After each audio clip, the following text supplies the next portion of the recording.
এত কাম কাজ আর করার দরকার নেই, যা পারেন তাই করেন। একটু না করলে একলা একলা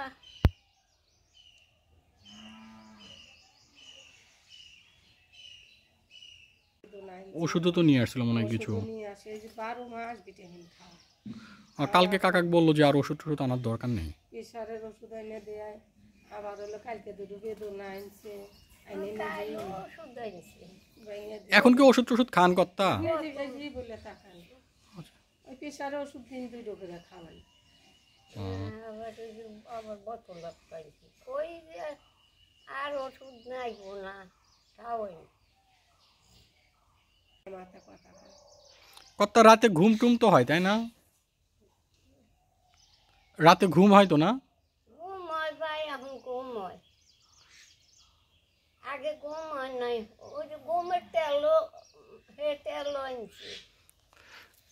চলাফেরা তো টুকটুক করেনি আর কি, যতটুকু পারেন ততটুকু করেন আর কি। ওই যে তেল মাথার দেওয়ার ওই চাইয়ে যে মধ্যে মধ্যে দেই, আবার নারকেলের তেলও আগে দিই। লক্ষ্মী পিসির কথা মনে পড়ে?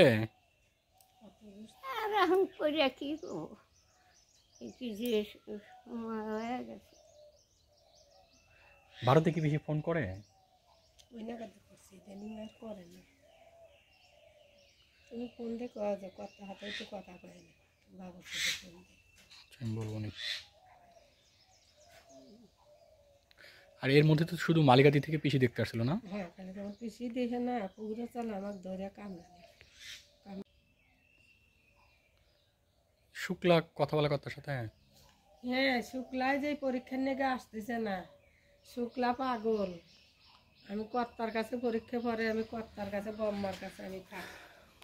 কেবল উল্লাপাড়া লড়াই নেয় না বাবা, উল্লাপাড়া মাইজানজন মোটেই নেয় না, আর বউ না হেও না।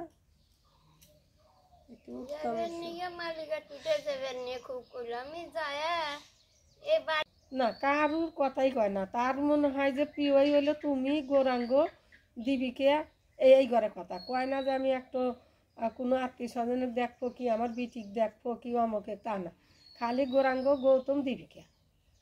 এই দীপিকা ফোন দিয়ে কবে কি বুড়ি তুমি আইসো বোন একটু, আমি আবার একটু তোমার মুখ দেখি, এই 3 ছাড়া আর কারো কথা কয় না। আর একটু এই যে গৌরাঙ্গর বেটা বিটি কথা কয়, আমি গৌরাঙ্গর বেটা বিটিকে আর একটু দেখলাম বেটা, গৌরাঙ্গর বেটা কথা কইল না, গৌরাঙ্গর বেটা কয় নাই, দীপিকা।